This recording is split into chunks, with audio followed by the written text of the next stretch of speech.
Hello students, intermediate examinations అయితే start అయిపోయినాయి. English paper presentation విషయంలో ఇక్కడ చూపిస్తున్నటువంటి అంశాలు అయితే ఒకసారి పరిశీలించండి. మీరు రాసేటువంటి క్వశ్చన్ అండ్ ఆన్సర్స్ లేదా గ్రామర్ పాయింట్స్ ఏదైనా సరే మీకు ఏది బాగా వస్తే అది ముందైతే స్టార్ట్ చేసుకోండి. అందులో మాత్రం నో వరీ.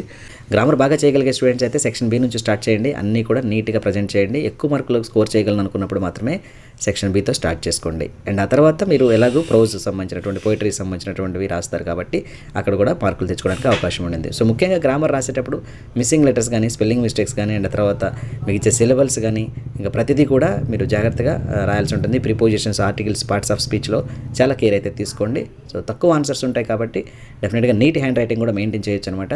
సో అండ్ అలాగే అనోటేషన్స్ రాసేటువంటి స్టూడెంట్స్ ఎవరైనా ఉంటే మాత్రం దానికి సంబంధించినటువంటి మీనింగ్ఫుల్ సెంటెన్స్ అయితే ఫ్రేమ్ చేసుకోవాలి. సో కాంటెస్ట్ కావచ్చు, అండ్ ఇంట్రడక్షన్ కావచ్చు, అండ్ తర్వాత ఎక్స్ప్లెనేషన్ కావచ్చు, ఏదైనా సరే మీరు నీట్గా ప్రజెంట్ చేస్తే మాత్రం ఫుల్ మార్క్స్ అయితే తెచ్చుకునేదానికి అవకాశం ఉంటుంది. సో వీడియో సెలెక్షన్ ఫ్రెండ్స్కి అయితే షేర్ చేయండి. మన ఛానల్ సబ్స్క్రైబ్ చేసుకోండి. డైలీ ఫాలోకి అయితే ట్రై